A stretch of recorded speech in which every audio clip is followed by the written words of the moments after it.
Mental math कक्षा 8 का अगला भाग कर लेते हैं। मैं हूं हरी सर और आप देख रहे हैं मेरा YouTube channel maths with Hari sir special Hindi medium के बच्चों के लिए।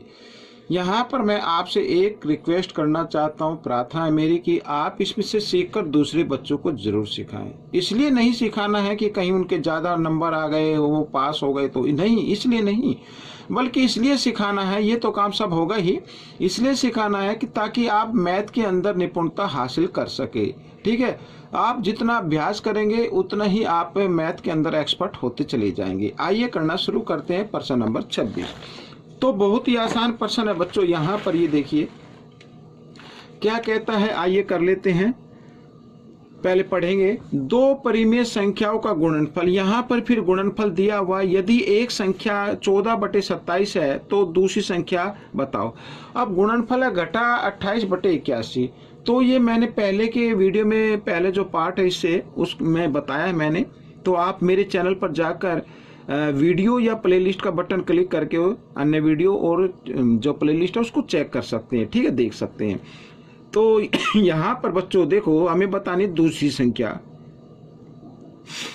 तो दूसरी संख्या बताने के लिए हमें क्या करना होगा, गुणनफल को, ये गुणनफल है बच्चों घटा 28/81, इसको भाग दे देना है पहली संख्या से, इस तरीके से। ठीक है, आइए आगे कर लेते हैं। तो नीचे यहाँ पर लिख लेता हूँ घटा 28/81 और भाग का निशान बदल देना गुणा में। और जब भाग का निशान गुणा में बदल देते हैं तो जो अगली संख्या भिन्न होती है या पूर्ण संख्या होती है उसका हम क्या कर देते हैं, उल्टा कर देते हैं, वही उत्क्रम लिख देते हैं।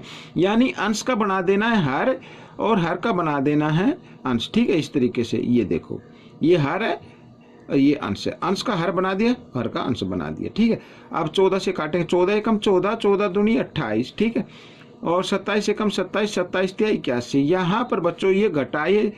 ठीक है, तो घटा 2/3 ये आपका उत्तर आ जाएगा। ठीक, अब करेंगे अगला प्रश्न। यहाँ पर बच्चों ये देखो, अगला प्रश्न क्या कहता है, घटा 1/2 के योज्यात्मक प्रतिलोम और गुणात्मक प्रतिलोम का गुणनफल बताना है। ठीक है, तो पहले योज्यात्मक प्रतिलोम लिख लेते हैं।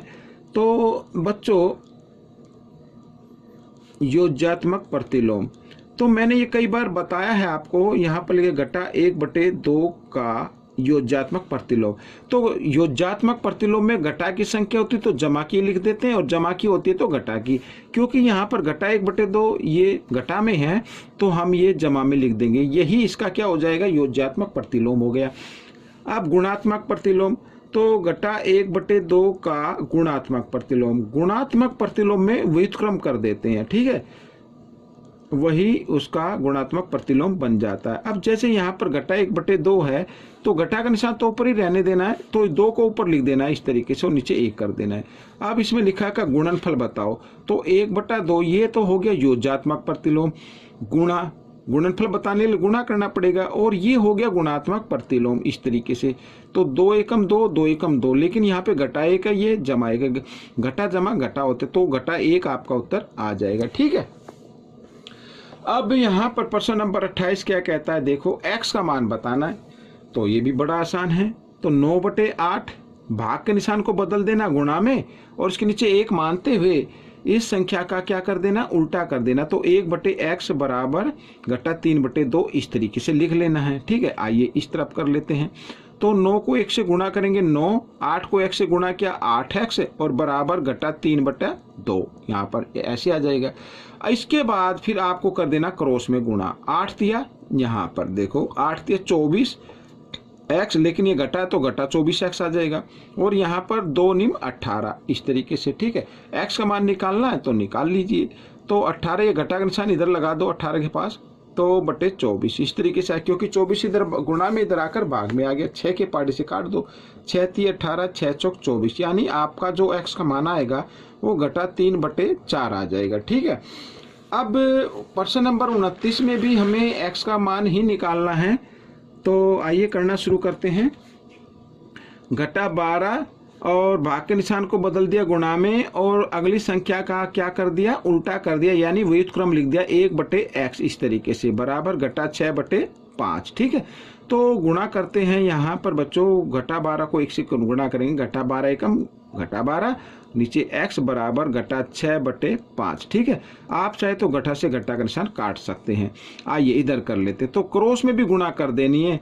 x को 6 के साथ गुणा किया 6x आ गया, और 12 को 5 के साथ गुणा किया 12 गुणा 5, इस तरीके से। ठीक है, तो x का मान निकाल लीजिए 12 गुणा 5, और 6 इधर गुणा में, इधर आकर ये भाग में आ गया। 6 एकम 6, 6 दूनी 12, 2 पंजे 10। तो ये आपका x का मान आ गया बच्चों। ठीक है, अब यहाँ पर प्रश्न नंबर 30 करेंगे, जो इस भाग का आखिरी प्रश्न है। क्या कहता है, 18/5 और घटा 7/15 के योग को उसके अंतर से भाग देना है। तो पहले योग निकाल लेते हैं बच्चों, और योग निकालने के लिए आपको क्या करना पड़ेगा, प्लस करना पड़ेगा। तो 18/5 और प्लस करने के लिए प्लस का साइन, और यहाँ पर घटा 7/15, इस तरीके से। आइए इधर कर लेते हैं।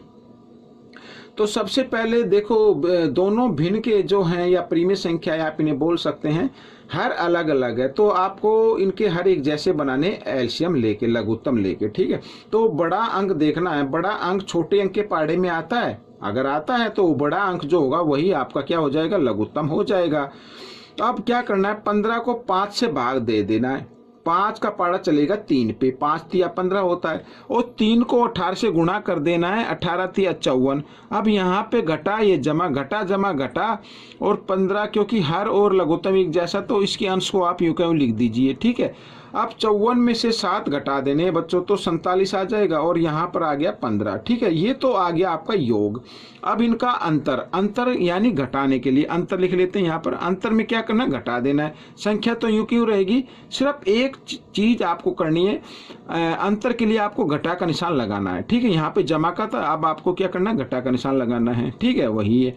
तो लघुत्तम भी सेम आएगा, वही आएगा जो पहले आया था। अब ये संख्या भी एक ही आएगी, लेकिन होगा क्या, यहाँ पर घटा घटा क्या हो जाता है, जमा हो जाता है। तो हम यूं क्यों लिख देंगे।